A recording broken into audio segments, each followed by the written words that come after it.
You head to Murang'a County and talk to the Water CEC, that is Paul Masharia, just to try and engage us on what is the latest stand when it comes to that water row, and is joining us from Murang'a County.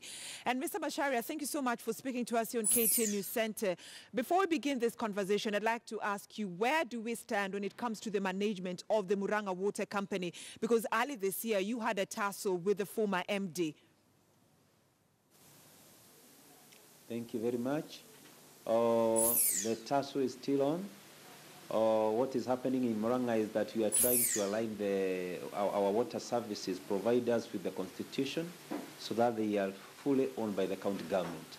But as it is now, all the 5 companies in Murang'a County are privately owned, either by shares or through guarantee, and it's that ownership that we have been trying to change in the county, so that we align our water sector with the new constitution and also with the Water Act 2016. That's very clear.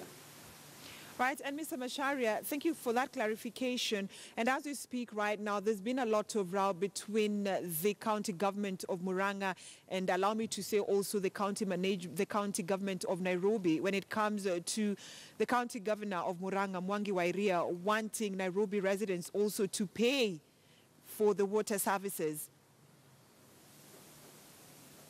Thank you very much. Actually, there is no row between Murang'a County and Nairobi County because we are friends, we are neighbors, and we are partners. What our governor was saying is that Dakaine Dam is in Murang'a. We are the custodians of Dakaine Dam. We take care of Dakaine Dam. We conserve and preserve Dakaine Dam. We plant trees. We avoid deforestation. We do a lot of forestation every day, even as the county and also at the community level. And what we are saying is that because they get all the water from Dakaine for free, I think it's fair enough if they give something little to the people of Murang'a so that also they can benefit from that resource that they take care of. Mr. Masharia, last week a businessman suffered yet another blow after the High Court actually dismissed an application seeking to stop your county governor, that is Mwangi Wairia, from replacing him as the chairman of the Murang'a Water and Sanitation Company. Thank you very much. All the water companies in Murang'a, and there are 5 of them. We have Moswasco, Moasco, Gatamavi, Kahoti Water and Gataga Water. They belong to the county government in law because water is a fully devolved function and all water services providers are entities of county government. And therefore, as entities of the county government, it's the governor who should appoint the chairman and also the board of directors of these water companies. So when governor appointed Professor Kimura as the new chairman of Moasco, Monga protested in court. And the ruling was very clear that this is a function of the county government, and therefore the governor was within his mandate in appointing Professor Kimura. And therefore the court was very clear, the ruling was very clear that water being a fully devolved function, then it's the governor who should appoint the chairman and also the board of directors. And as we speak, some months ago, the county governor of Murang'a had directed the residents of Murang'a not to pay their water bills until this whole water row issue is sorted. Are residents of Murang'a counties not paying their water bills, or they have started paying their water bills as we speak? Okay, thank you. That's very interesting. What the governor did is that, there's a very big difference between private and public companies. When these water companies in Murang'a purport to be public companies owned by the people, yet they are private entities, then when you look at the PFM Act, it's very clear that all the public entities, the money collected should be well managed by the county government in line with the PFM Act. So because these companies said clearly and categorically that they are private companies, fully owned by individuals or other individual shareholders, then how can they collect money on behalf of the county government? They are not our agents. So our communication was very clear to the public that whatever monies they pay to those companies, they should know that these are private companies and they are not agents of the county government. And therefore, customers or the people of Murang'a should not pay money to private entities because there is no agency relationship with the county government and those companies. What they are supposed to do is to change the ownership so that they are fully owned by the county government. Then they become our agents, and then they can collect monies from the people on our behalf. But so long as they are private entities, then there is no way they can collect money from the people purporting to be our agents, yet there is no contractual agency relationship between the county government and those water providers. So as the county government of Murang'a, who do you want to manage the water in Murang'a County? Because you're talking about the private people managing and collecting funds, and yet you also want to collect the funds of water funds rather. Law is very clear, Brenda, thank you. Law is very clear in terms of how water should be managed, not in Murang'a, but countrywide. Water should be managed through water service providers. These are companies that should be fully owned by the county governments, so that now the government is able to provide its people with clean, safe drinking water through these companies as their agents.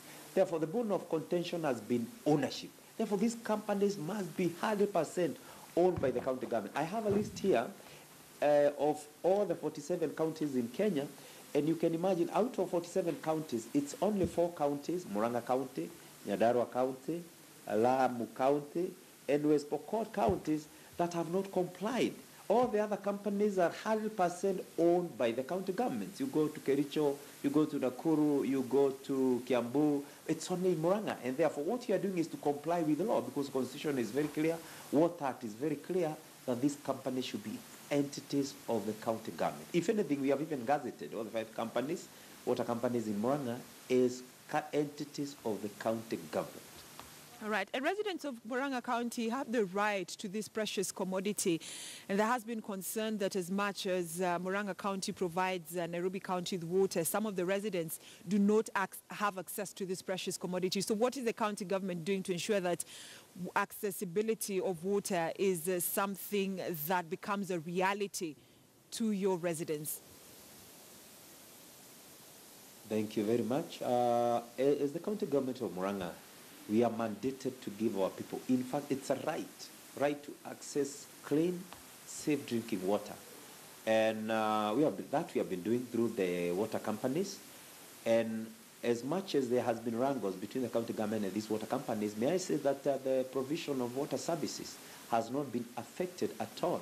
Because what we have done, we are fully in charge of these water companies, and we are making sure that every day we are in charge of the water system, and our people are enjoying the water services. They will continue enjoying. We are expanding more. We are expanding the system to cover even the areas that are not covered.